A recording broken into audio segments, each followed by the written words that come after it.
Welcome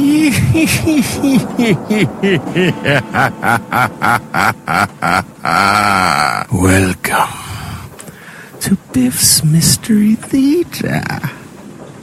I have many tales to tell you. Ghost stories, murder stories, and tales that will make your bones chill.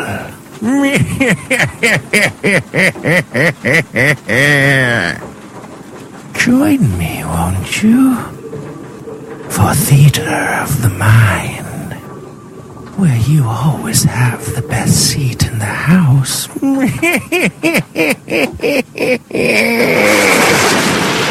Now close your eyes and turn off the lights.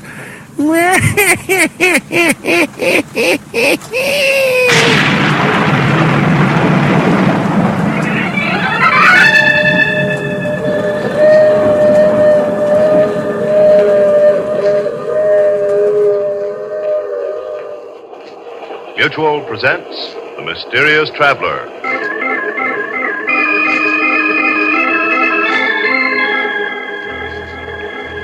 This is The Mysterious Traveler, inviting you to join me on another journey into the realm of the strange and the terrifying. I hope you will enjoy the trip, and it will thrill you a little and chill you a little.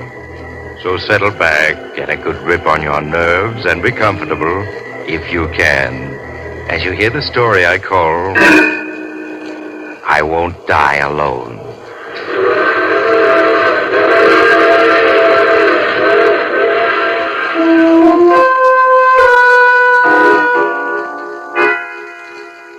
Our story begins in 1931. Two young men are speeding along in a car on a lonely West Virginia road at 70 miles an hour. There's a tight, tense look on the face of the driver, Steve Martin, as he takes the curves on the road without slowing down. His companion, Chuck Williams, wipes the perspiration from his face with trembling hands. He turns and watches the road behind fearfully, now and then glancing at Steve's face for reassurance. Turn on the radio, Chuck. Let's see if they got an alarm out yet. Yeah, okay. Well, what do you think our chances are, Steve? Hard to say. All depends on how fast the cops spread the word. The two men robbed the Third National Bank of Louisburg of over $250,000 shortly before closing time. Word has just been received that the two bank robbers are now driving east on Highway 6B towards the Allegheny Mountains. That's not good. State Police Car 9 take up position at junction of Highway 11A and River Road. They're moving fast. State Police Car 10 take up position at junction of Highway 3 and Highway 6B. Steve, Highway 6B, we're on it. Yeah. That is all. Stand by for further orders. Steve, you gotta turn back. We're headed for a trap. Take it easy, will you? There's still a chance. 20 miles ahead, there's a small dirt road that'll detour us right around them. 20 miles? We'll never make it, Steve. Isn't there any other road we can turn off on? No. Are you sure? I was born in these parts. I know every inch of the country. Steve, let's ditch the car and cut towards the mountains on foot. Are you crazy? It's 40 miles to the mountains. We'd never make it walking. We've got to keep driving. It's our only chance. We'll run right into that trap, I tell you. They'll be waiting with Tommy guns. We'll be dead pigeons. Okay, then we'll be dead pigeons. I'd give up my share to haul right now to be out of this. You gotta get me out of this, Steve. You gotta. Oh, shut up. Look, Steve, if you were to let me out of the car and keep on going yourself, I might be able to get away. The cops would be so busy chasing you, I'd be able to give them the slip. You lousy rat. Now, look at it my way, Steve. There ain't no use both are getting caught. That don't make sense. You're great when it comes to sharing the dough, but when the heat's on, you want out. Yeah, but I'm willing to pay for, you can keep my share of the bank haul. Now, that's fair enough, ain't it? Huh? Not a good that dought'll do me if I get caught, but I'm sick of hearing you whine. All right, it's a deal. If I get through, the dough's all mine. If I don't, well, I don't. Thanks, Steve, thanks. I'll never forget this. Come on, get out. Which way do I go, Steve? Head across the fields until you hit a small stream. Then head upstream for about 6 miles. There's a railroad water tower there. You ought to be able to hop a freight. Thanks, Steve. I'll be seeing you. Yeah. So long, Chuck.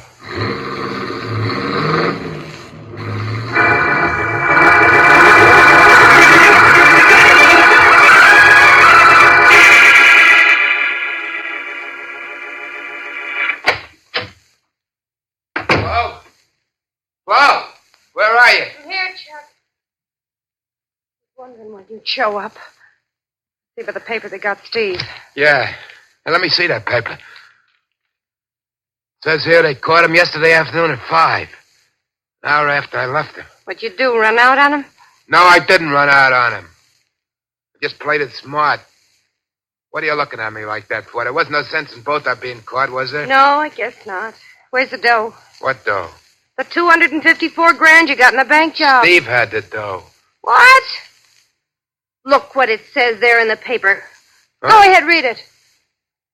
Martin, when captured, told police he knew nothing about the stolen bank money. Police believe that Martin's unknown companion escaped with the loot. But I didn't, Flo. I didn't. Steve had that dough when I left him. Then why didn't the police find it when they caught him? There's only one answer. Steve stopped and hid the dough someplace before they got him. Yeah, that must be it. Steve's too smart to risk being caught and having all that dough taken away from him. Poor guy. They'll probably throw the book at him.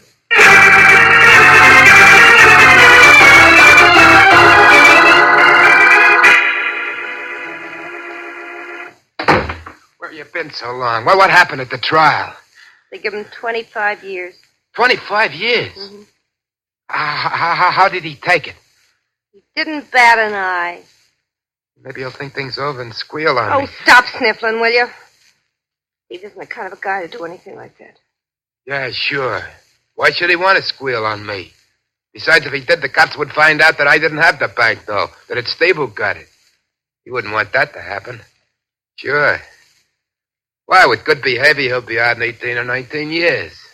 Then he'll have all that dough hid. I'd rather have the 18 or 19 years than that dough. Well, it's been nice knowing you, Chuck. Wait a minute, Flo. Don't go. What? Why not stick around? We'd make a good team. We don't need Steve. We don't, huh? And just what would I get sticking around? You haven't got brain, muscle, or dough. What's the attraction? Listen, Flo, stick with me and I'll get dough. I've always gotten what I wanted in the end. Without Steve, you haven't got a chance. He had all the brains, all the guts. Yeah, and what did it get him? You notice I ain't behind bars. And I'll get that big dough yet. 3 cheers. When you do, look me up.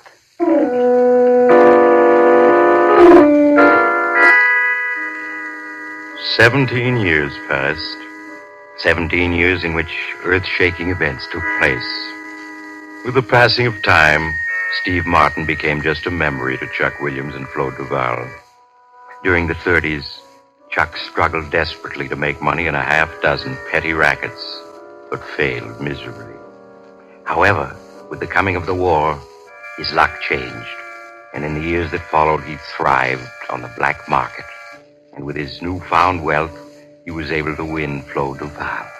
1948 found Chuck Williams a happy, prosperous citizen without a care in the world. How many times have I told you to knock before you come into this office? Look, Napoleon, save that big shot stuff for your stooges. Same old Flo. I guess that's what I like about you, baby. Yeah, I'll bet. Well, you've got that superior look on your face again. Who are you planning to knife now? Just got word that our old pal, Steve, is getting out of prison tomorrow. Steve Martin? The one and only. Been 17 years now. It's a long time. Yeah. Think I'll drive down to the prison. Be there when Steve gets out. What for? You haven't bothered to write or visit him since the day he was sent up? I know.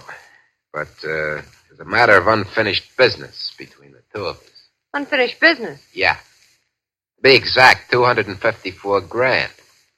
You mean you're going after that dough that Steve has stashed away? That's just what I mean. But you gave up your share of that bank dough the day you and Steve separated. Man can always change his mind. Chuck, leave Steve alone. That money by rights is his. He paid 17 years for it. Besides, you don't need it. You got more dough than that already. Maybe so, but that isn't going to stop me from getting that $254,000. And you ought to know by this time I always get what I go after. I got you, didn't I, baby, huh?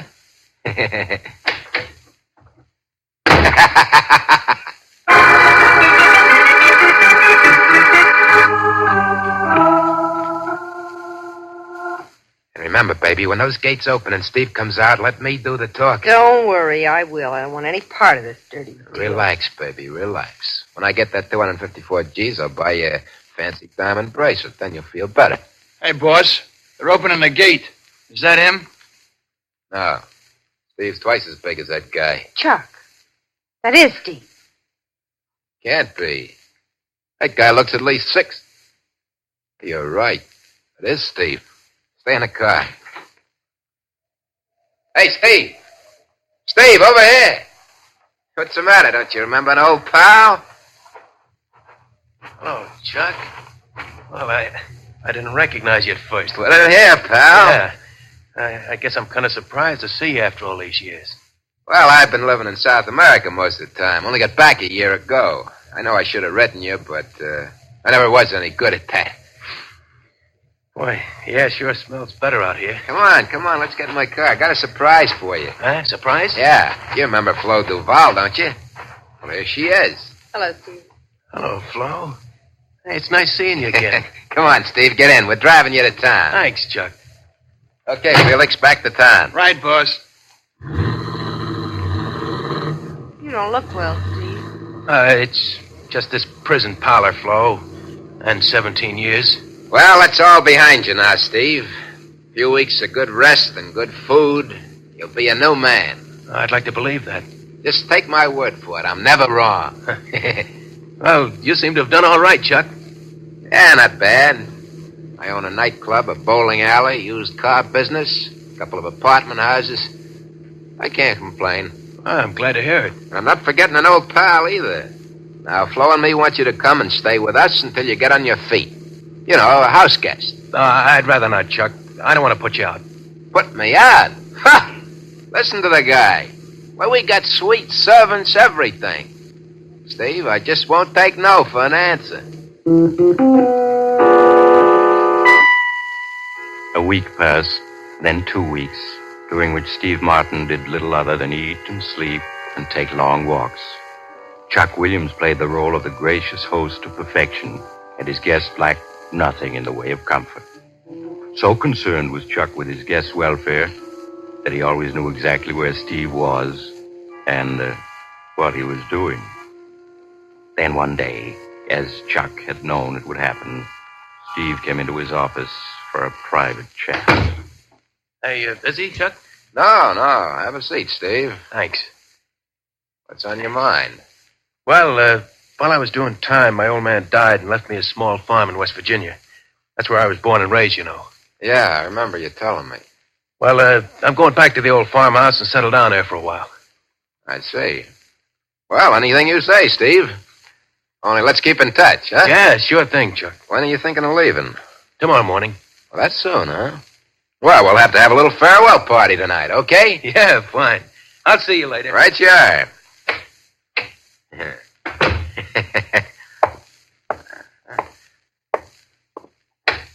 Felix, come in here. What's up, boss? My pal, Steve, is getting ready to make his move. Guess he can't wait no longer to get his hands on that dough. Looks that way. He's leaving tomorrow morning for a small farm he's got in West Virginia.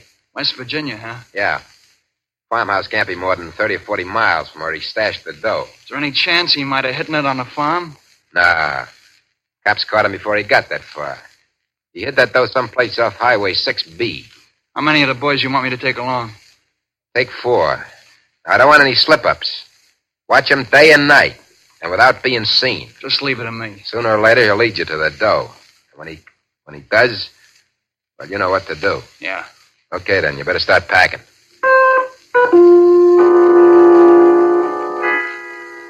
The next morning, when Steve Martin took a train for West Virginia, 2 very inconspicuous men were seated at the other end of the coach he was riding in.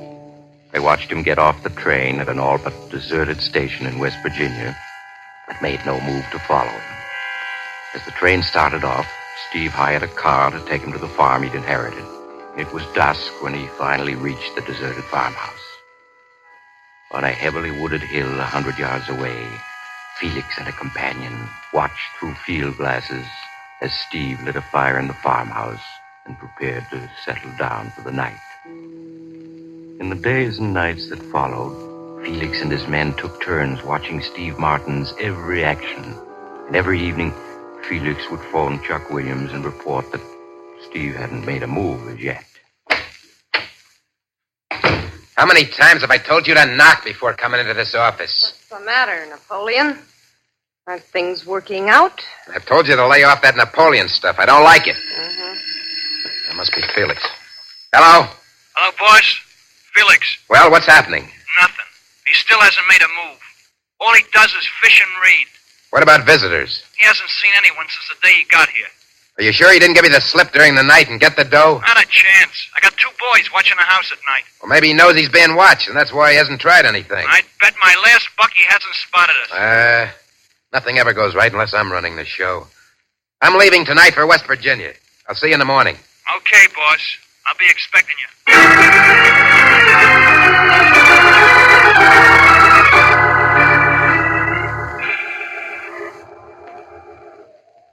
That's a farmhouse down there, boss.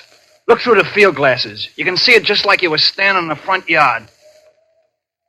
He's sitting on the porch reading. Yeah, reading and fishing is all he does. He hasn't been more than a couple of 100 yards away from the house since he got here. Well, he must have spotted you. That must be the reason he hasn't made a move. How could he have spotted us? You can see how careful we've been.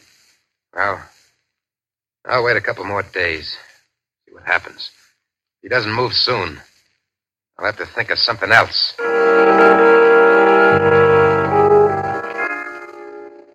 Leaving Felix to continue his watch over the farmhouse, Chuck returned to the village and registered at the village inn. The hours that followed dragged interminably, and the hatred that Chuck felt for Steve Martin grew with each passing hour. In the evening, Felix drove into the village and reported that nothing new had occurred. 4 more fruitless days went by. Chuck Williams was unable to contain his fury any longer. He got into his car and drove to within a half-mile of the farmhouse, then walked the rest of the way to where Felix and his men were hidden on the hill. Boss, what are you doing here? I got tired of waiting. You better get down, boss, or Steve Martin's liable to spot you. Forget that. We're through playing a waiting game. We're going to move in on him. Move in on him? Yeah. Maybe after a light workout, my pal Steve will be willing to tell me where he stashed the dough. Ah, that sounds more like it. I never did go for this cat and mouse game. Before we're through with him, he'll be begging to tell us what he knows.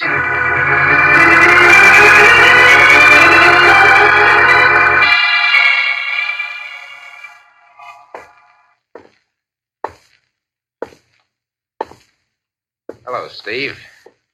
Got lonesome for you. Decided to pay you a call. I thought you'd get around to it sooner or later.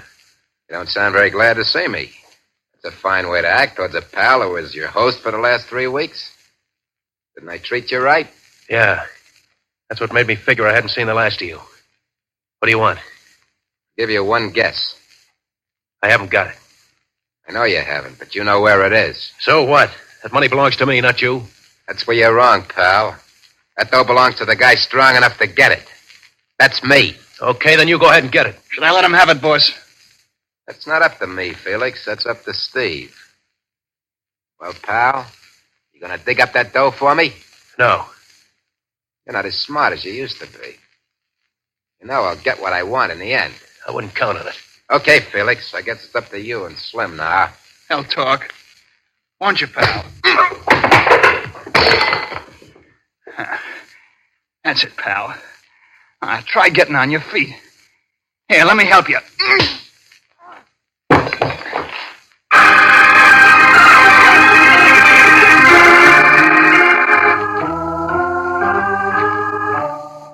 How is he, Felix? It's out cold, boss. He always did have a stubborn streak. You think in his condition he couldn't take all that punishment? We give him any more, he's liable to kick off. Sure? Yeah, he's already got a couple of busted ribs, and that beating around the head didn't help any. We gotta make him talk. We gotta. You have to figure out some other way. Throw some water in his face. Okay. Come to, boss. Prop him up in a chair. Come on, you. There. Steve, can you hear me? Yeah, I can hear you. Felix here wants to try the water treatment. Water treatment? Yeah. Now, why don't you play it smart and tell me where you hid that dough? Won't talk, huh? Okay, Felix. Wait, I'll talk.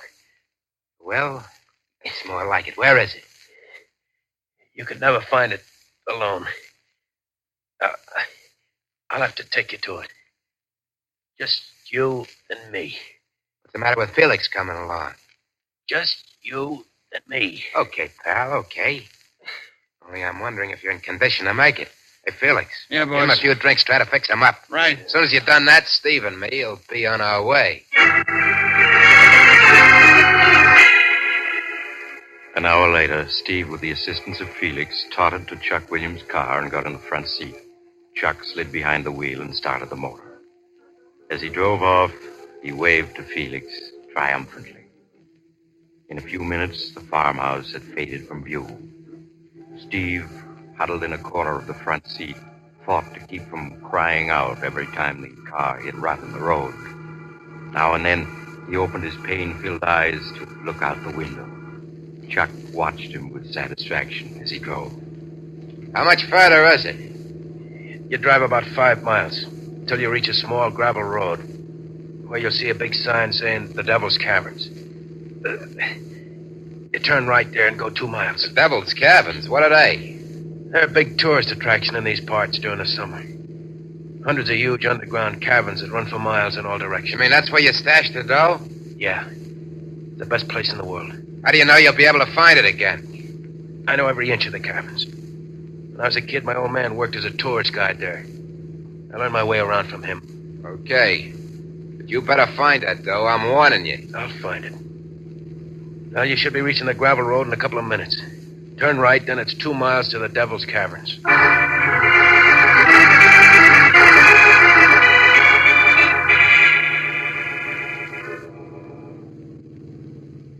This is it. Park the car in that shed over there. Place sure looks deserted. No one ever comes here until June. Is that the entrance to the caverns, that door set in the rock? Yeah. You'll have to shoot the lock off the door. Is this okay? Yeah. No one will ever be able to spot the car here. But you said no one comes here until June. No one does. Why take chances? We'll need a flashlight. I got one. Come out this way. If you're thinking of any tricks, don't. Remember, I got this gun, and you're in no condition to try anything.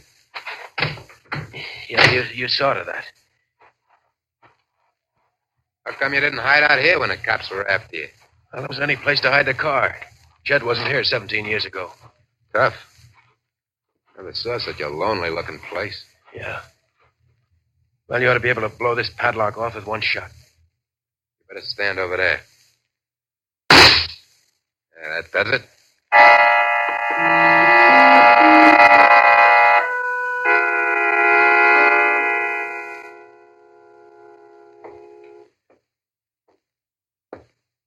How much further is it? Seems like we've been walking an hour already. It's right up ahead. Sure you can find your way out again? All these cabins look alike to me. Yeah, I know the way out. Sure is damp in here. Hey, what was that? Oh, probably just a rat running past you. Place is full of them. Seems to me it's taken a long time to find that place where you hid the dough. If you're trying anything, Here's where it is. Now hold the flashlight a little higher. That's it. I hid the suitcase behind this rock. Got it? No, not yet. Here it is. Yeah, that's it. That's it, all right. I can still recognize it. Open it up. Well, there's the dough. Yeah. Still in the bank wrappers. Look at it. Over $250,000. What's so funny? Answer me.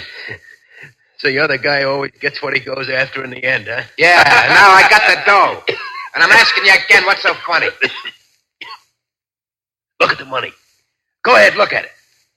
I'm looking. What about it? Yeah, you're looking, mastermind, but you don't see. All those bills are goldbacks. Goldbacks? Yeah, that's right. In 1933, the government called in all goldbacks. That's how the kidnapper Bruno Hauptmann got caught, trying to pass goldbacks after the government had called him in. You mean that dough is no good? That's just what I mean. You try passing any of that dough and you'll end up doing time. You've known all along that dough was no good? Ever since 1933. Knowing it was worthless, I never intended coming here for it. But you make I ought to let you have it, you rat, for leading me on like this. Well, why don't you? Come on, pick up that suitcase. Let's get out of here. Oh, wait a minute. I forgot to tell you, Chuck. Tell me what? I'm staying here. You're staying here. Yeah, that's right. Now, look, I've had enough out of you. Start leading the way out. I guess you didn't understand. I said I'm staying here. Get going or you'll get it right between the eyes. That doesn't scare me. You see, Chuck, there was something else I didn't tell you. Something else? Yeah. I didn't get out of prison on good behavior. I got out because the doctor said I was going to die in 3 months. Going to die? In 3 months? Yeah, that's right. I thought I'd die peacefully on my farm. Only you wouldn't let me do that. So I've decided to die here. With you as company. Steve, you can't do that. Can't do that, Steve. You gotta get me out of here. You gotta. I don't have to do anything I don't want to. But get me out of here, Steve. I'll make it worth your while. I got dough. I got lots of dough. It's too bad you won't be able to take it with you. Steve, I'll give you 100 G's. 200 G's if you get me out of here. It's not going to be tough for me to die, because I only got 3 months anyway. But I'm going to enjoy watching you. You're going to get weaker and weaker as you plead with me to lead you out of here. Then you're going to get desperate and try to find a way out by yourself. But you'll never make it. You'll go wandering from one cabin to another, and then in the end, you'll probably wander back here to find me dead. And your flashlight's going to go out.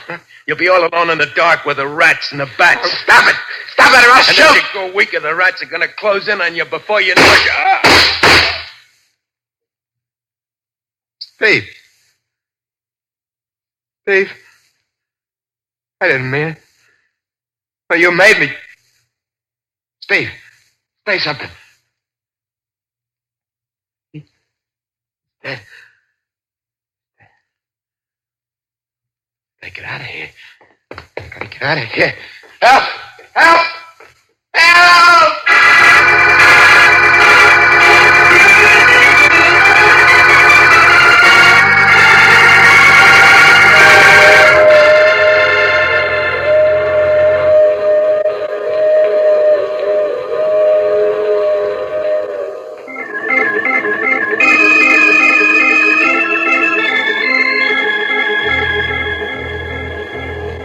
This is the mysterious traveler again.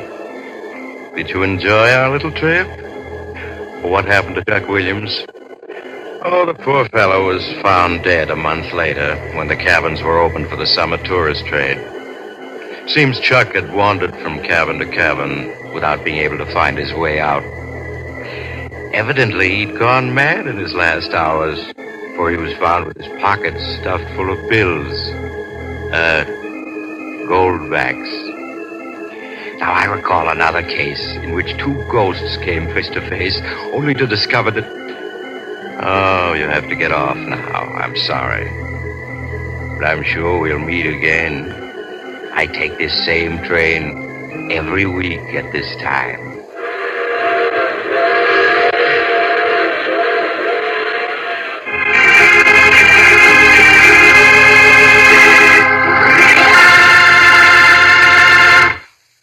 You have just heard The Mysterious Traveler, a series of dramas of the strange and terrifying. In tonight's story, all characters were fictional, and any resemblance to the name of an actual person, living or dead, was purely coincidental. In the cast were Maurice Tarplin, Joe Julian, Art Carney, Elspeth Eric, and Alan Manson. Original music was played by Paul Taubman.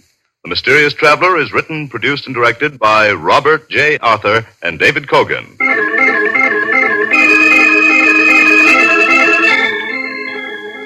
Listen next week to a tale titled Death Writes a Letter. Another strange and suspenseful tale of the mysterious traveler. Don't miss the chilling tale titled 7 Casks of Death, written by Maurice Tarplin, your mysterious traveler, which appears in the current issue of Dime Mystery Magazine, now on sale at your local newsstand.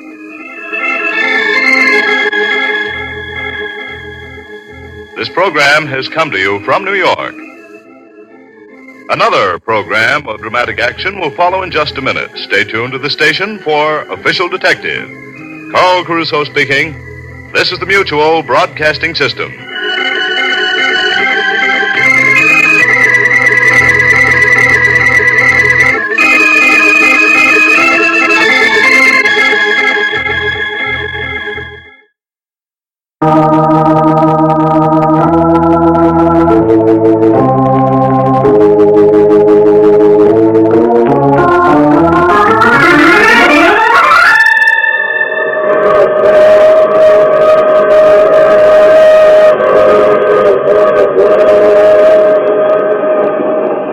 Mutual presents The Mysterious Traveler.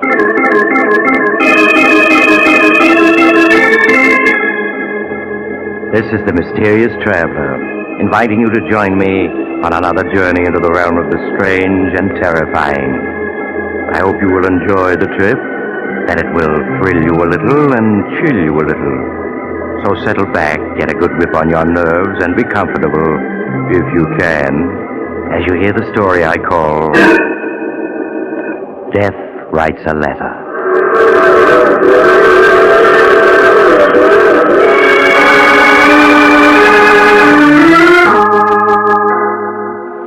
My story begins last summer in the townhouse of Martin Drake, a well-known financier. Martin is deep in argument with his older brother, John, as his daughter, Susan, enters the room unnoticed. John, how can you possibly believe in such things? Spiritualism, nonsense is a better word for it. To a skeptic, everything is nonsense. But if you'd seen and heard what I have, you too would believe. Hello, Father.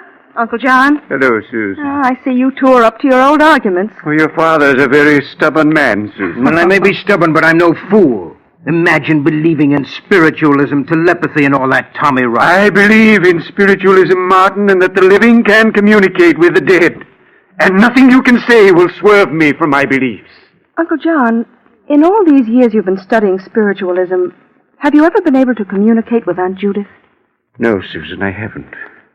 But there have been times late at night when I've all but broken through the barrier that separates us. Oh, I give up. There's no use in arguing with a man who has an obsession. Oh, that's fine, Father. Now the three of us can go into supper. Oh, I'm sorry, Susan, but I can't stay for supper. Oh, why not? I have an appointment with an honoricritic. A what? An honoricritic, a man who's an interpreter of dreams. John, good grief, don't tell me you believe in that, too. Why not, Martin? For years, psychoanalysts have interpreted dreams in an effort to help their patients. The subconscious minds of the living can sometimes bridge the vast gap of death. Now, John, I'm warning you, if you don't give up this obsession of yours, there's no telling how you'll end. I know you think I'm cracked, that all the years I've spent studying spiritualism have been wasted, but you're wrong. The living and the dead can communicate with each other, and someday you'll realize I'm right.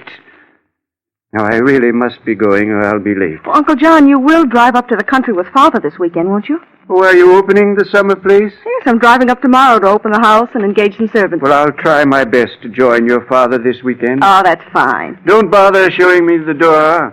Good night. Good night, Uncle John. Good night. To think that anyone in this day and age still believes in spiritualism, particularly your Uncle John, it's incredible. I don't know, Father. Uncle John seems so sure of himself that sometimes I feel he may be right. Oh, Susan, that's nonsense. But look, Father, if it's all nonsense, why should Uncle John believe in it? You yourself have often said he's the most brilliant man you know. And he is. It's just that, well, we all have our eccentricities, and John's is spiritualism.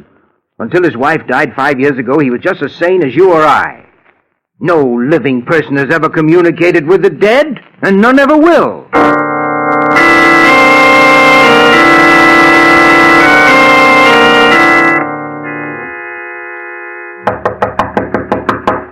Father, are you awake? Father! The what? Oh, Susan, come in, dear, come in. Oh, I'm sorry if I woke you, Father. Oh, that's all right. What time is it? It's just 7 o'clock. 7 o'clock. Well, what are you doing up and dressed so early? I'm driving up to the country to open our summer place. Have you forgotten, Father? Oh, yes, so you are. Oh, didn't you sleep well last night, Father? There are circles under your eyes.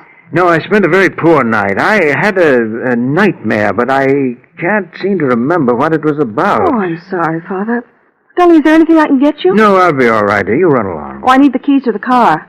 Oh, yes, you'll find them over there on my desk. And if you need any money, help yourself. Oh, thank you, Father, but I have enough money. Have you found the keys? Oh, yes, here they are. Oh, do you want me to mail this letter on your desk? What letter? This one. It isn't addressed. All that's written on the envelope is one word. Urgent. Urgent? Yes, and it's in your handwriting, see? Why, I never wrote that. But, Father, it is your handwriting. And look, there are ink stains on your fingers. You must have written it before you went to bed. But I tell you I didn't. Let me see that letter. Yes, that's my handwriting, all right. Oh, Father, I'm leaving now. I want to get there by noon. What? Oh, yes. Goodbye, dear. Take care of yourself. I will, darling. Bye. Urgent.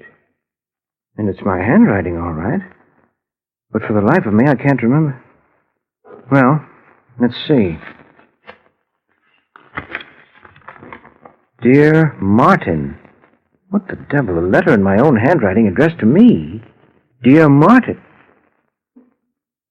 No. No, this can't be. It can't.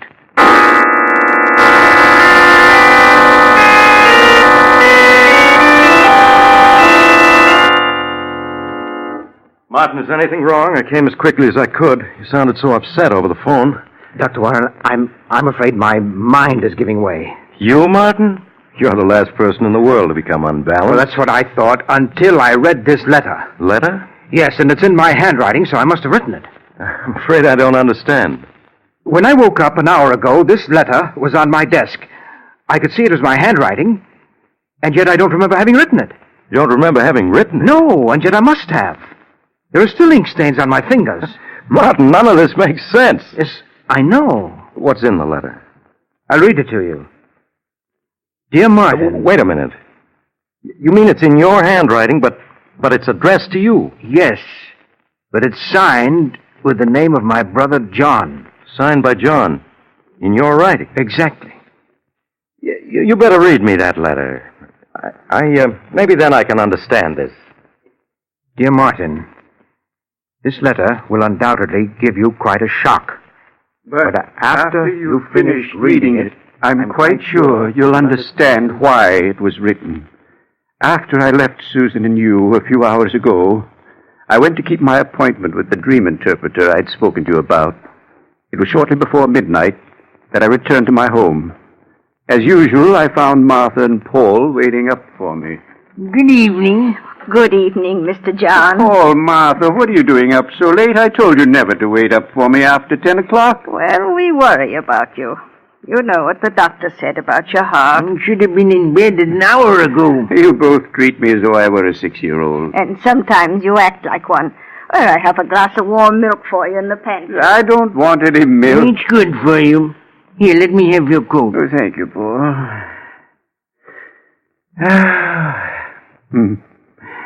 It feels good to be home, sitting in the chair before the fire. Here's your warm milk, Mr. John, and I want you to drink it down without any arguments. After all, it's for your own good. Here, take. Mr. John? Mr. John? Martha, what's wrong? Oh, Mr. John, Mr. John! Mr. John! Answer me! He's dead. Oh! Now, please, Martha, please, you mustn't cry. The end came very quickly, peacefully. Now, there, Martha, there. It came as quite a shock, Martin, hearing myself declared dead, but as I saw my earthly body sitting in the armchair by the fireplace, I knew it was true. John Drake was dead. I wanted to comfort Paul and Martha, make them understand that only the body of John Drake was dead, that the spirit would live forever. I wanted to tell them that I was indescribably happy, for I knew without knowing how that on the following day I should be reunited with my dear wife, Judith. Then my thoughts turned to you, Martin, and in one brief moment I saw your past, your present, and your future. Your future left me horrified, Martin, for in it I saw unhappiness and death. I felt that somehow I had to warn you of what the future held. I left the house I had died in and went to your home. The radio was playing. You were sitting in an easy chair reading a book, unaware of what the future held for you. Martin! Martin, you must listen to me! Martin, look up from that book you're reading! You must! But I couldn't reach you with my words. There was too great a distance between us. I stood by, helpless to aid you. A few minutes later, you yawned, closed the book, and turned off the radio. A half hour later, you were in bed and asleep. And then I suddenly had hope. I couldn't reach you while you were awake, Martin, but while you slept, perhaps I could reach your subconscious, warn you about the future. I saw your desk with writing paper on it, and I knew that was the only way to reach you. I spoke softly, trying to reach your subconscious. Martin, listen to me. This is John.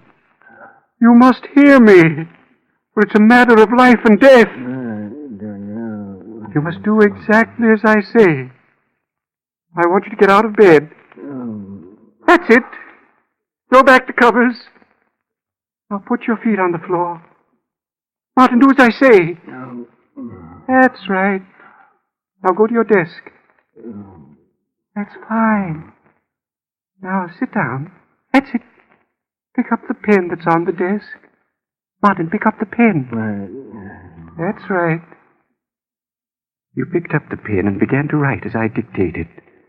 Everything up to this point explains how this letter was written. And now, the reason for it. In looking into the future, I was horrified to see that Susan would die the night of June 7th, 1947, at exactly 6 o'clock. That means you must act swiftly, Martin, for she has less than 24 hours to live. If you don't, she will be found frozen to death. As for yourself, I see you dying as the result of an accident in a small, roughly furnished room. In this room is a desk calendar, and the date it shows as you lie dying is September 3rd, 1947. Martin, the love I bear you and your daughter has reached out from another world to warn you against the future. I pray that you will act upon this information and save yourselves. Your brother, John. That's the most extraordinary letter I ever heard. Well, what do you make of it, Doctor? You sure this is your handwriting? Certain of it. And then there are these ink stains on my fingers. Yes. It's amazing. It's obvious that I wrote this letter last night in my sleep. What upsets me is the content of the letter. The things I wrote are so fantastic that I'm afraid I may be losing my mind.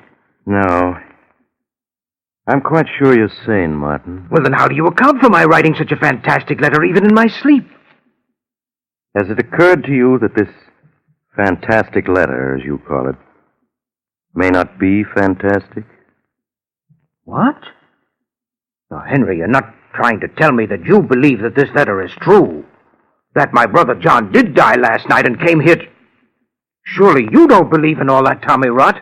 Then your explanation for that letter is that you wrote it while having a nightmare? Well, of course. What other answer could there be? It's ridiculous to think that you, a man of science, could attach any credence to this letter even for a moment. You amaze me.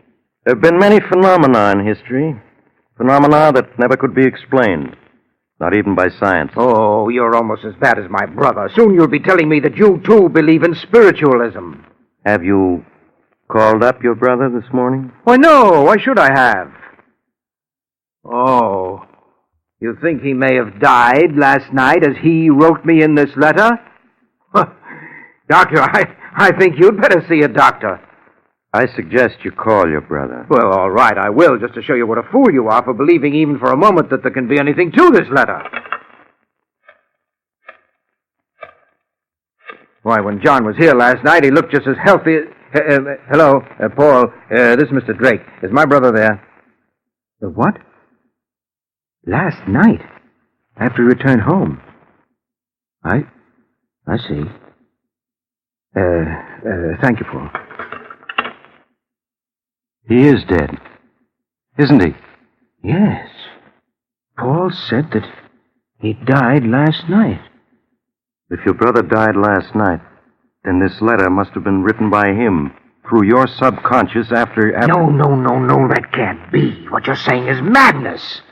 The dead can't communicate with the living. But in this letter, your brother speaks of his death last night and goes on to tell My about... brother couldn't have written that letter through my subconscious. Such things can't happen. I wish I felt as certain as you do. What about this part of the letter? In looking into the future, I was horrified to see that Susan would die the night of June 7th, 1947, at exactly 6 o'clock in the evening. That means you must act swiftly, Martin, for she has less than 12 hours to live. If you don't, she'll be found frozen to death. And that proves how fantastic the whole letter is. Today is June 7th, and outside it's like summer. How could Susan possibly be frozen to death? I don't know, Martin. But if Susan were my daughter, I think I'd want to be with her tonight at 6 o'clock. You'd never be able to forgive yourself if anything would have happened to her. I'll go with you if you like. Oh, very well. But mind you, I still don't believe that John wrote this letter through my subconscious.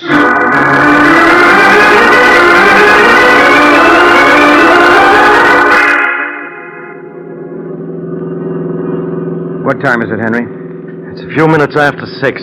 If we hadn't had the breakdown, we'd have been there hours ago. How much further is it? As soon as we reach the top of this hill, you'll be able to see it. I wish we'd reached the house before 6. Now, surely you don't believe what that letter says. How could Susan possibly freeze to death?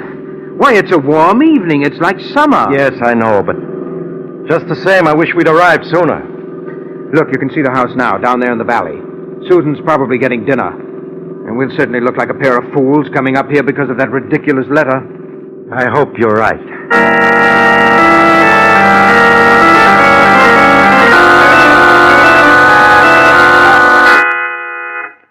Henry, Susan isn't in her room. She isn't? No. Could she be in the village or visiting friends? No. You're forgetting her car is parked in front of the house. Yeah, that's right. Well, where can she be? I'm afraid I can't answer that. I'll search the second and third floors while you search this floor in the cellar.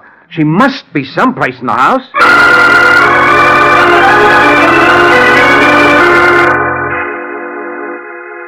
Henry, where are you?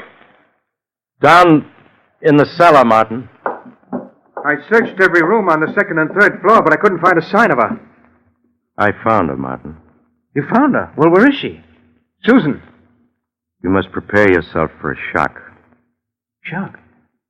Martin, listen to me. I found her in the cold storage room, frozen to death. No.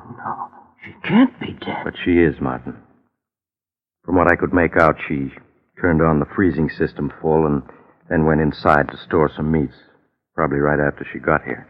While she was in there, the door slammed shut, locked her in. Oh, Susan. If only I'd gotten here in time.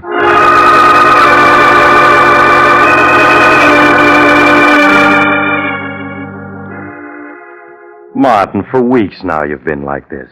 Now you must get hold of yourself. You'll break down. You did everything you could to save Susan. No, that's just it. I didn't. John reached me from beyond the grave to warn me about the future, but I merely laughed. Had I heeded his letter, Susan would be alive today. But, Martin, you did try to get there in time. It wasn't your fault the car broke down. Yes, but if I'd believed in the letter, I'd have hired another car and kept going instead of waiting for my car to be repaired. You know, I've been thinking, perhaps it was meant that your car should break down. That you should arrive too late to save Susan. What? Perhaps it was wrong of John to break through the barrier that separates the living from the dead and warn you of the future. Well, how could it be wrong if it would have saved Susan? Perhaps it was ordained that Susan was to die when she did. And that's why the car broke down. No. I could have saved her if only I'd hired another car and rushed on to my country home. But at least now I can heed John's warning and save my own life. Save your own life? Yes. Have you forgotten the other part of the letter? As for yourself, Martin, I see you dying as the result of an accident in a small, roughly furnished room. In this room is a desk calendar, and the date it shows as you lie dying is September 3rd, 1947. Today is August 1st. That means I have less than 5 weeks to live, unless I can save myself. But how can you save yourself, Martin? What's meant to be will be. Not if I'm clever enough to take advantage of the information in this letter. Dying as a result of an accident in a small, roughly furnished room. Yes, but if John had only told me what kind of an accident it was meant to be. Well, nevertheless, come what may, I'm not going to die on September 3rd.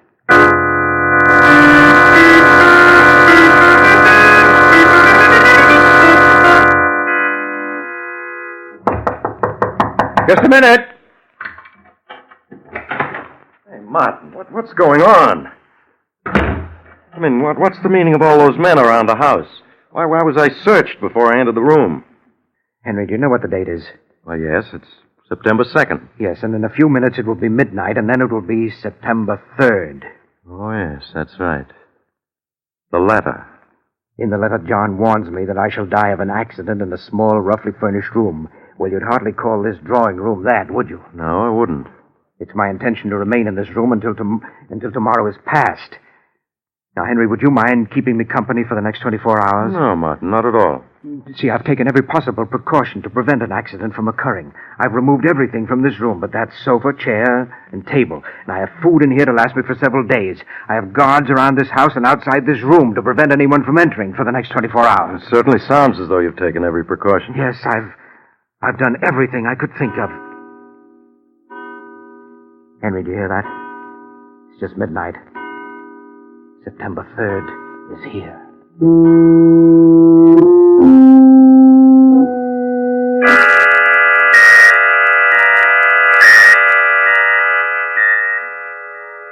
Martin, will you stop looking at your watch every other second? I can't help it. One more minute and it'll be midnight, and when the clock in the hallway strikes, it'll be September 4th. Yes, Martin, yes. Now, why don't you sit down and take it easy? How can I at a time like this? Martin, you must calm down.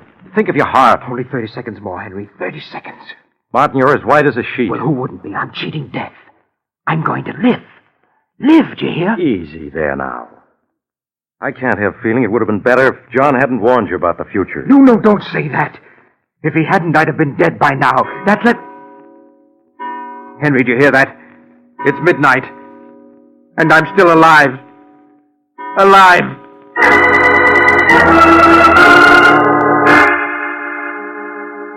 For some weeks, Martin Drake was a sick man as the result of the strain he'd undergone. But with the coming of fall, he was well on the road to recovery. It was in late autumn that he invited Dr. Warren to go hunting with him in Maine. Day after day, the two men, with their guide, roamed the woods. The exercise and outdoor life did Martin a world of good, and he was soon his former self, both physically and mentally. It seems to be getting much colder, doesn't it? Yes, it feels very much like snow. I think it'll hold off for a while yet. Would you like to do a little more hunting, Mr. Drake? We still got a couple of hours till it gets dark. Yes, I wouldn't mind. How about you, Henry? By all means. Maybe we'll come across that buck we spotted this morning. Yes, he was a big fellow. Where'd I put my rifle? Here it is, Mr. Drake, under the tree. Oh, yes, so it is. Here's your rifle, Doc. Right. This rifle of mine... Oh! Martin, what happened? Good grief, he shot himself, Doc. Martin, are you badly hurt? The gun went off when I picked it up on my shoulder. Easy now, while I have a look at it. Oh. Is it bad, Doc? Oh. No, not bad. We must get him to a shelter and stop this bleeding. Ed Tolliver's place is about a quarter of a mile from here, Doc. All right, give me a hand. We gotta get him there at once.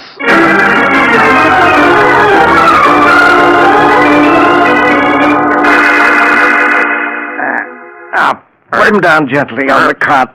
Okay. Easy now. That's it. How is he, Doc? Think he'll pull through? Yeah, of course. He's just fainted from the pain and the loss of blood. Now, let's see. Sure is a nasty wound. Yeah. Fortunately, the bullet went on through his shoulder. I won't have to probe for it. Oh. What are you going to do to him, Doc? Well, first I'll have Henry, to... where am I? Now, just lie still, Martin.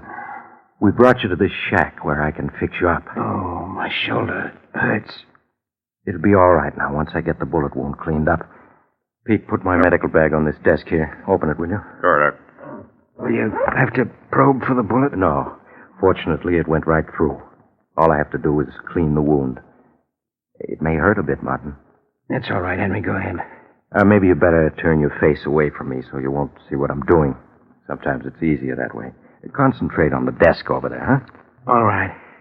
Pete, hand me that tube of sulfur powder. Yep. Also the... Henry! What is it, Martin? That calendar. What calendar? There on the desk. Don't you see? Yes. Do you see what date it has? September 3rd. I guess that's the day Ed Tolliver went back to the city. September 3rd. Martin, you mustn't get excited. Do you remember what the letter said? Henry, this is it. Oh, Martin, no. You'll be all right if only you'll I've count. had an accident. This room is small, roughly furnished. And the desk calendar does show September 3rd, 1947. Henry, it's all as John said it would be. I haven't cheated death. He's here in this room. He's come to take me. He's come to...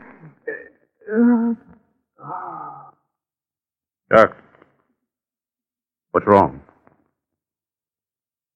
He's dead. Dead? But it was only a shoulder wound. You said he'd pull through. Yes, but I was wrong. Shock killed him. I guess nothing can save a man when it's ordained he die. Death came to Martin Drake as it was foredoomed to come.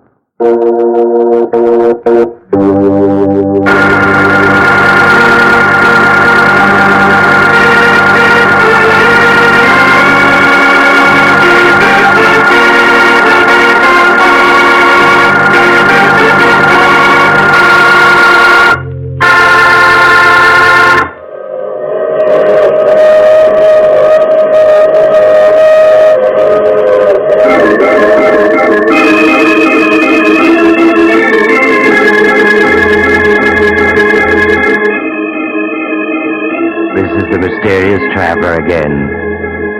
Too bad about Martin and Susan, wasn't it? Even John Drake's warning from another world couldn't save them, which seems to prove that when your time comes, nothing you can do can change it, so you might as well not worry about it. Though I did know of a man who managed to outwit death for several hundred years, then one day he was... Oh, you have to get off here. I'm sorry. But I'm sure we'll meet again. I take this same train every week at this time.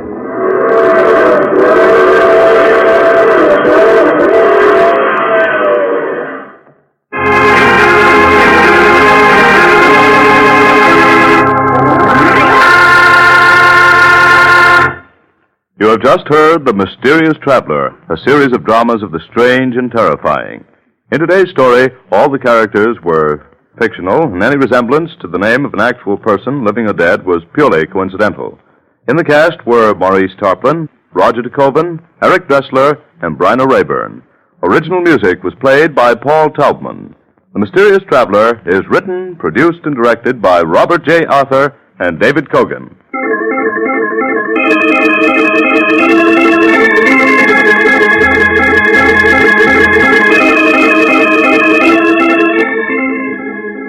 Listen next week to a tale titled Death is My Co-Pilot. Another strange and suspenseful tale of the mysterious traveler.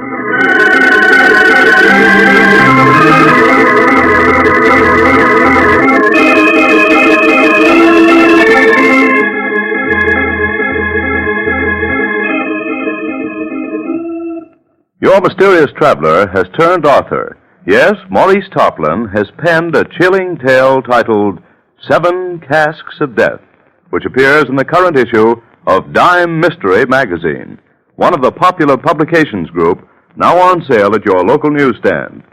Don't miss it.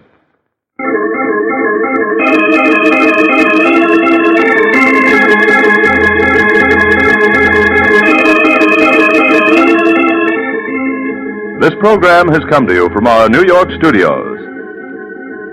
Another program of tense and dramatic action will follow in just a minute. Stay tuned to the station for Official Detective. Carl Caruso speaking. This is the Mutual Broadcasting System.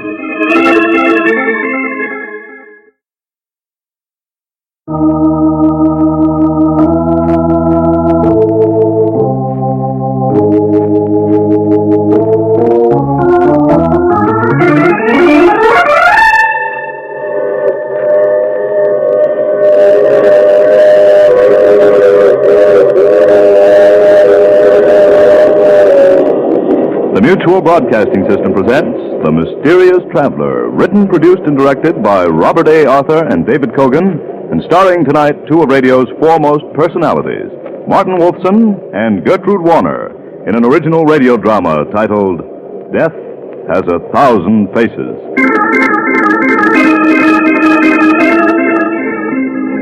This is the Mysterious Traveler, inviting you to join me on another journey into the realm of the strange and the terrifying. I hope you will enjoy the trip, and it will thrill you a little and chill you a little. So settle back, get a good grip on your nerves, and be comfortable, if you can, as you hear the story I call Death Has 1,000 Faces.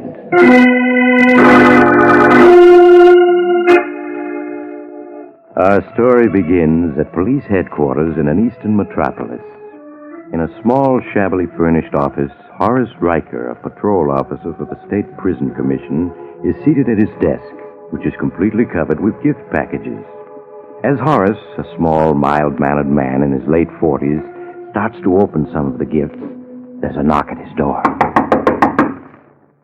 Come in. Oh, hello, Captain. Hello, Horace. Well, I see none of the boys forgot you. 25 years with the State Prison Commission. That's a long time. Yes, I never knew I had so many friends. Why, look at all these gifts. There must be at least 20. Well, here's another one, Horace. This is for me and the other boys in the homicide squad. Oh, I don't know how to thank you and the others, Captain. You've all been so kind. Ah, nonsense, Horace. You know how we all feel about you. I'm really a very lucky man, Captain. I have a job I like, fine friends, and a wonderful wife. Ah, so you and Millie are hitting it off okay, huh? Of course. I told you it would work out all right, even if I am 20 years older than Millie. Well, I'm glad to hear I was wrong. Here, let me help you open your gifts. Well, thanks, Captain. Well, looks as though half these gifts are boxes of cigars. I'm afraid you'll have to take up smoking, Horace. Guess you're right. Well, this one doesn't seem to be cigars. Sounds like a clock. Clock? Yes, I can hear ticking inside. Doesn't seem to be a card with it. Well, I'll unwrap it. The card is probably inside. Wait just a minute. Let me see that package. Why, of course. Here. Oh, there's a ticking inside, all right. Cheap wrapping paper, no store label, return address. Why should anyone send you a wound-up clock? Well, maybe they just wound it up to make sure it works. I don't like the looks of this. What do you mean? Mac, this is Captain Ross calling from Riker's office. Get the bomb disposal squad over here on the double. It's an emergency.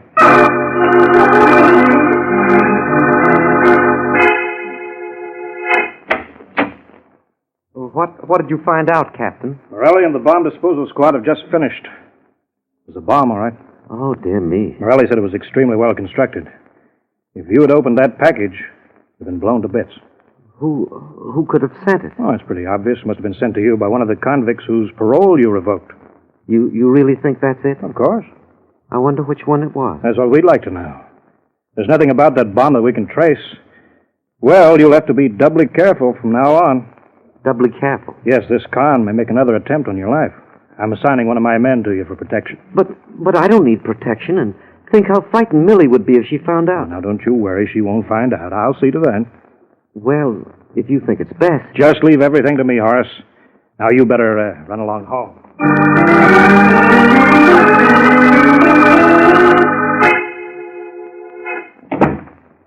Millie? Millie, where are you? Oh, here I am. Stop yelling. Look, Millie, at all the gifts I got from the men at the office.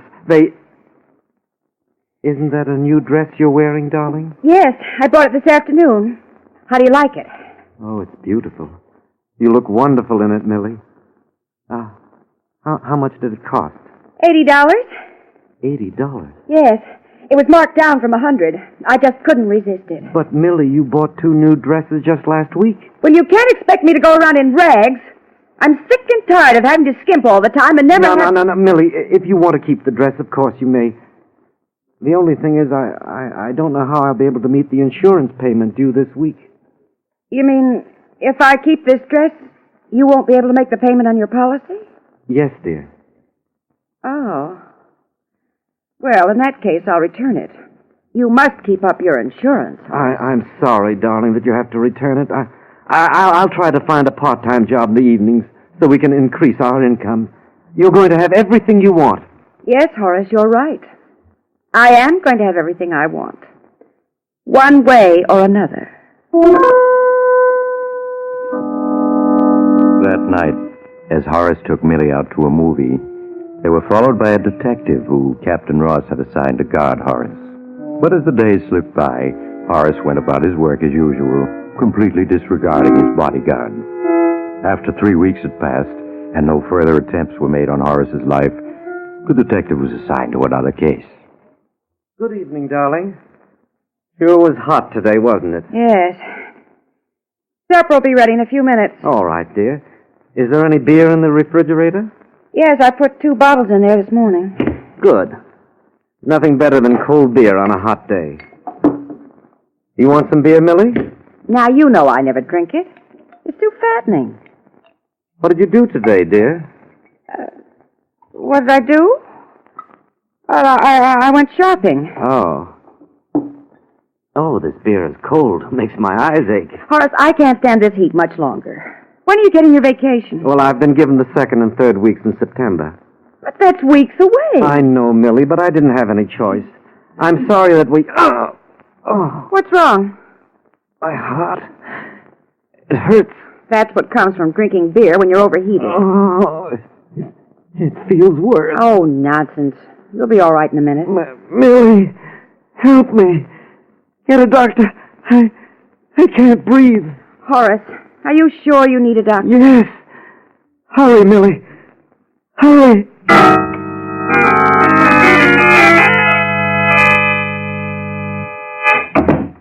How is he, Doctor? It was a close call, Mrs. Riker. But he'll be all right. You can go in now. Oh, thank you. Doctor, I'm Captain Ross, friend of Mr. Riker's. So, how do you do, Captain? Millie, that is Mrs. Riker, said it was a heart attack. Is that right? Yes, Captain, it was a heart attack. Brought on by poison. Poison? Yes. Do you have any idea how it happened? Yes. Strychnine in the beer. Fortunately for Riker, he only took a sip of the beer. Had he taken any more, he'd be dead. This is a matter for your department, Captain. Yeah, so it seems. I'll turn in a report to you. Thank you, Doctor. That's quite all right. Well, I've got to leave now. I've got another patient to see. Good night. Good night, Doctor. Strychnine. Has the doctor left? Yes. How's Horace? Well, he's asleep now. That beer that Horace drank, when did you get it? Oh, it was delivered yesterday from the grocery. Did the delivery boy give it to you directly? Why, no. He left it on the rear porch. I was out all day. I see. What are you getting at? Horace's heart attack was caused by poison. Poison in the bottle of beer. Poison? Mm-hmm. But who would want to poison Horace? Oh, maybe it was one of the convicts whose parole he revoked. Then again, it might be someone else. You have no clues? No, not yet. But I can promise you one thing. I'll not give up until I've got the person who's trying to murder Horace.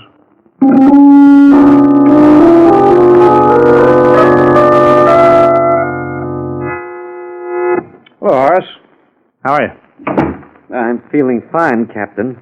It's good to be back at work. Well, sit down, Horace. Thank you. Suppose you realize what a close shave you had. Yes. Horace, I've got 4 men working on the case day and night. We've been checking on all the convicts whose paroles you revoked. Well, that sounds like quite a job. It is. Naturally, we've been checking other angles as well. Other angles? Yes. You understand, of course, it's my duty to investigate every aspect of the case. Certainly, Captain. There's nothing personal in what I'm doing. It all comes under routine investigation. Yes, of course. But what I'm trying to say, Horace, is I've had one of my men check up on your wife. On Millie? That's right. But that's ridiculous. Utterly ridiculous. You have no right to... It isn't ridiculous. We've uncovered some very interesting facts about your wife. What? These are the facts. First, your wife worked in an aviation instrument factory during the war. She's a skilled mechanic. Of course, I know that. It's absurd. Your wife has the ability to construct a bomb. A bomb such as the one you received. Are you trying to say it's Millie who's out to murder me? Let me give you the rest of the facts. You're out of your mind. How dare you make such an accusation against my wife? How dare you? Fact number 2. 6 months ago, you took out $50,000 worth of insurance on your life. Whose idea was that? How can you possibly afford to carry $50,000 worth of insurance on your salary? That's none of your business. I refuse to listen any further to these absurd accusations you're making against my wife. Fact number 3. Your wife is two-timing you, has been for months.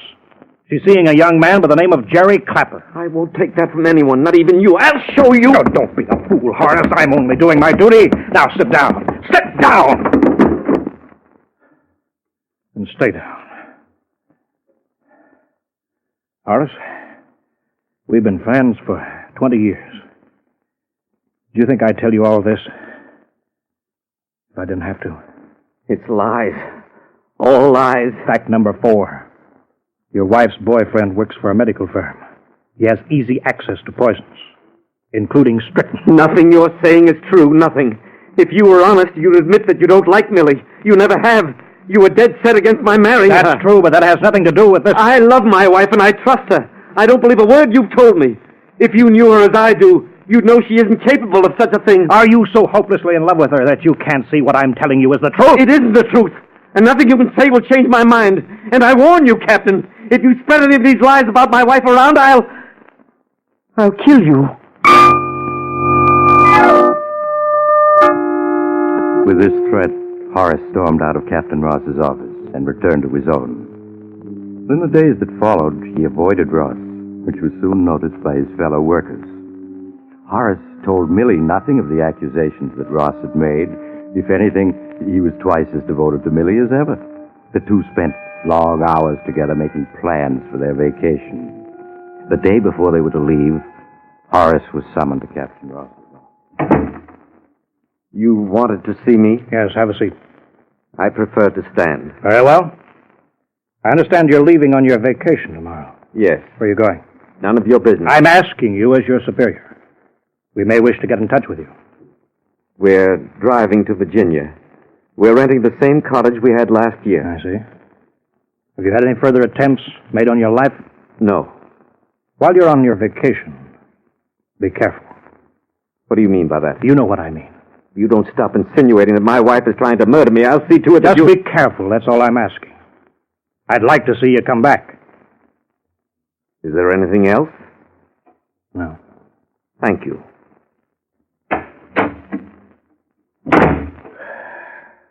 Well, I've warned him.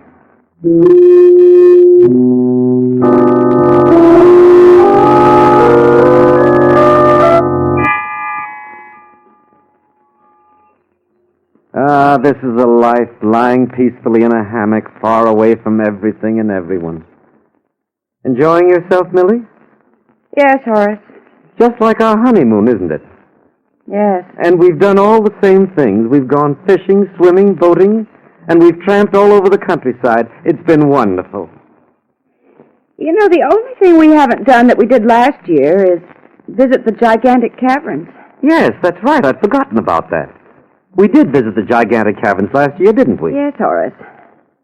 Why don't we spend tomorrow exploring the caverns? Do you remember that wonderful waterfall and pool? Yes, it'll be a lot of fun. Do you remember the way we almost got lost in the caverns last year? Oh, if you get lost in there, you can wander days without finding your way out. Well, this time I'm going to be very careful. Yes, Horace. We've got too much to live for to let anything happen to us.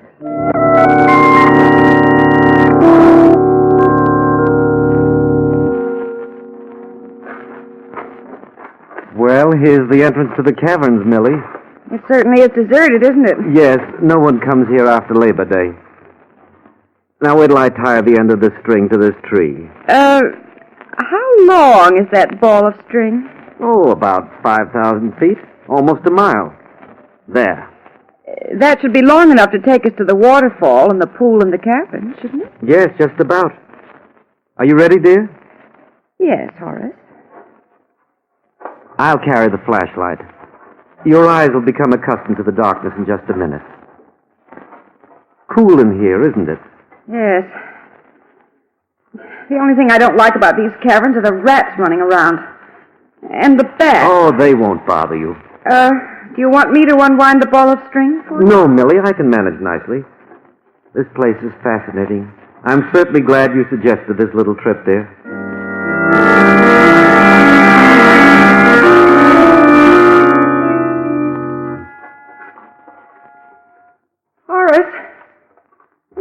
high the roof is in this cavern.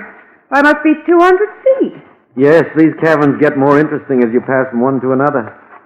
However, I'm afraid we can't go much further. We've about reached the end of the string. But, Horace, I wanted to see the waterfall and the pool. I should have brought along another ball of string. Why are you stopping?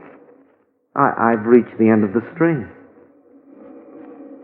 Horace, listen a moment. Do you hear the waterfall? Yes, I think I do. It sounds as though it's directly ahead. Let's keep going a little further. But, darling, there isn't any more string. Oh, we'll only go a little way. It doesn't sound very far off. We'll be able to find our way back. Well, all right. Wait till I tie the end of the string around this rock. There. Come along.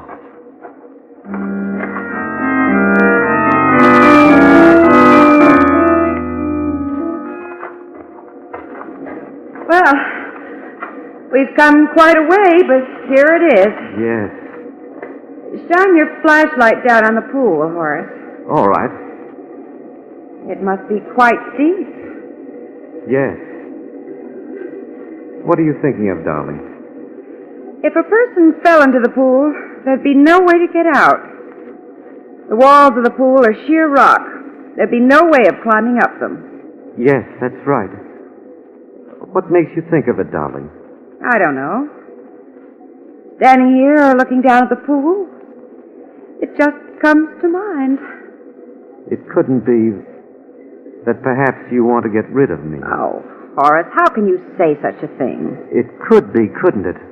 After all, I'm 20 years older than you. I'm not good looking, and I haven't any money. Oh, don't talk like that. Why not? It's true, isn't it? My friend Captain Ross thinks it's you who's made the 2 attempts on my life. I? Yes. Ross said that you could have constructed the bomb that was sent to me and have poisoned the beer I drank. How dare he say such a thing? He claims you're after my insurance.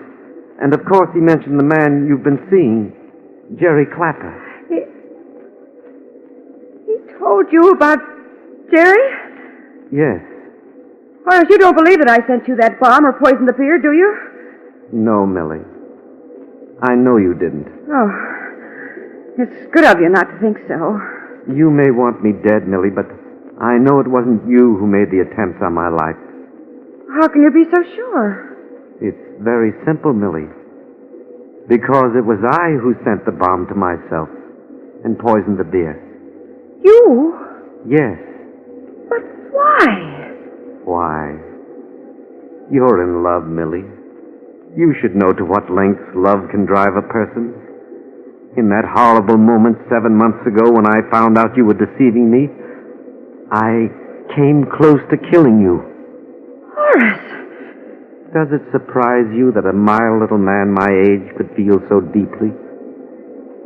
But then I realized that wasn't the way.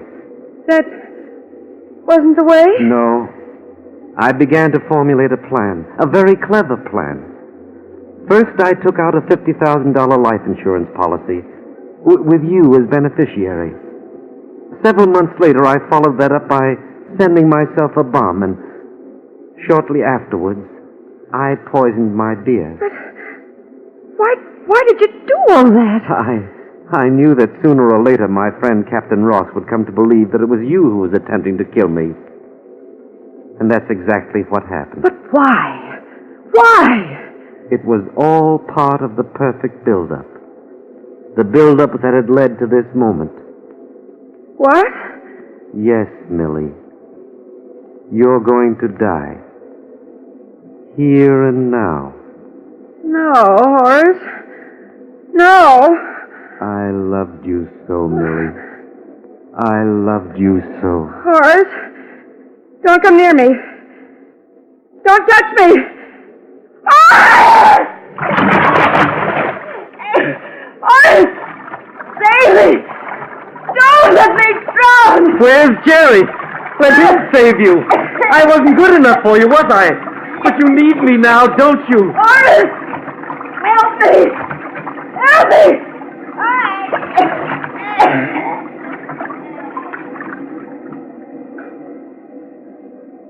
Millie?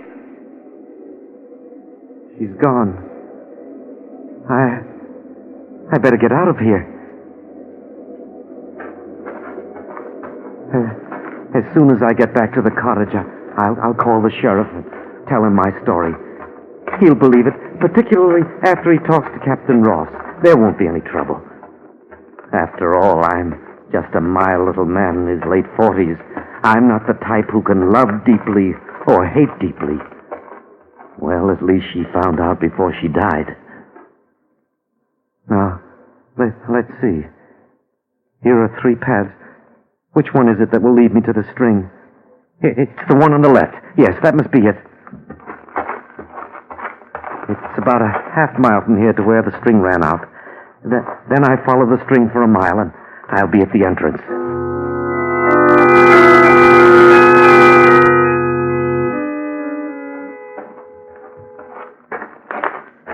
Strange, I don't remember this turn in the path. But then I may not have noticed it before. This must be the right path. But then they all look so much alike. These caverns are just a maze of passageways. Maybe I took the wrong path. But perhaps I should have taken the middle one. Yes, it must be the middle one. I'd better retrace my steps. All I have to do is keep calm, and I'll be all right. People only get lost when they're excited. I just have to go back to where the 3 paths are and take the middle one. I mustn't get excited. I mustn't get excited. Horace Riker ignored the rapid beating of his heart and attempted to remain calm. But as he made his way along, he was constantly confronted with diverging and crisscrossing passages, all of which looked unfamiliar. After wandering for an hour, his flashlight burned out and he could no longer go on. Exhausted, he sank down to the ground, completely losing all track of time. Meanwhile, the absence of the Rikers from their cottage went unnoticed. It was only after the 5th day that it was discovered they were missing. The countryside was searched without any success. Captain Ross flew to Virginia to aid in the search. Then someone remembered the gigantic caverns. A week from the day he'd entered the caverns, Horace Riker was found semi-conscious, babbling deliriously. He was rushed to a hospital, but the search for his wife went on. You may go in now, Captain Ross. Thank you, nurse. Hello, Horace. How are you feeling? Captain Ross, what are you doing here? I flew down here 2 days ago to help in the search. I was with the party that found you in the gigantic caverns. Millie, did you find her? Yes. How is she? She's dead. Dead? They found her body in a large pool by a waterfall. Poor Millie. Suppose, Horace, you tell me exactly what happened. The whole idea of visiting the gigantic caverns was Millie's. When we got to the entrance, I led the way in, while Millie unrolled the ball of string behind me. After we'd gone a mile, the string ran out. In the distance, we could hear a waterfall. Millie insisted that we go on, though I argued it was dangerous. What did she say to that? She said she'd mark the path with her lipstick as we went along, and we could find our way back to the string that way. I see. We must have gone about a quarter of a mile when I suddenly realized Millie was no longer following me. I turned, but she was gone. Then I called out to her. I could hear her laughing in the distance and telling me to find my own way out. What did you do then? I'm afraid I got panicky. In that moment, I realized everything you told me was true. I tried to follow Millie's laughter, but it seemed to come from all directions. As I tried to retrace my steps to the string, I became completely lost. And that's all I remember. I see. Despite the lipstick marks she made as a trail, Millie apparently became lost when she ran away from you. Yes. Captain, I want to apologize for not having believed you. I hope there aren't any hard feelings. None at all, Horace. I'm just glad I was one of the party who found you before it was too late. I suppose I was in a bad way when you found me. Mm-hmm. You were semi-conscious, slowly sinking. By the way, Horace, this will interest you. Well, what's that? It's a phonograph recording. I'll play it for you. I had it made just after you were brought to this hospital. Listen. No, I wasn't good enough for you, was I? Why, that's me. I've got to find my way out of here. You think that all these months I haven't known what's been going on, huh? I may not be young or good-looking like your Jerry, but I have brains. So dark here. So dark. It took brains to work all this out. First the insurance, then the bomb, and poison beer. And now this, Millie, just the way I planned it. You're drowning, Millie. You're drowning. And they'll never find out, Millie. I'm too clever for them. Yes, Horace, you are clever. I must apologize. I completely underestimated you. If you hadn't been delirious when we found you, I'd never have known that you murdered Millie.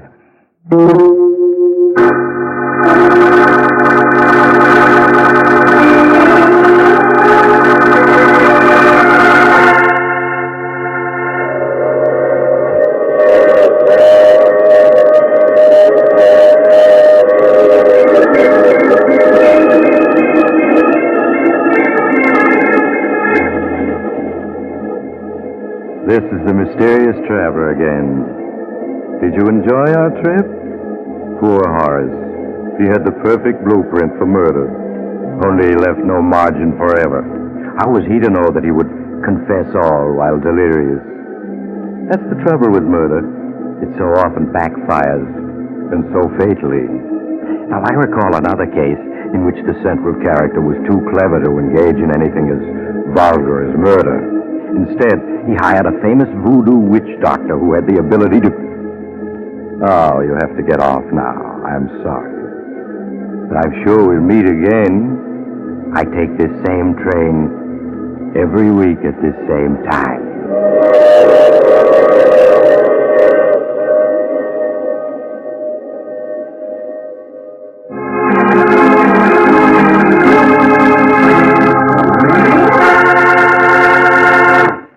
You have just heard The Mysterious Traveler, a series of dramas of the strange and terrifying. In tonight's cast were Maurice Joplin, Martin Wolfson, Gertrude Warner, and Wendell Holmes. Original music was played by Paul Taubman. Sound by George Cooney, broadcast engineer Al King. The Mysterious Traveler is written, produced, and directed by Robert A. Arthur and David Cogan.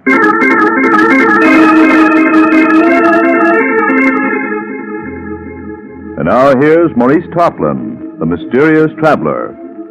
Listen next week to my tale titled Hideout for a Friend. Another strange and suspenseful tale of the Mysterious Traveler.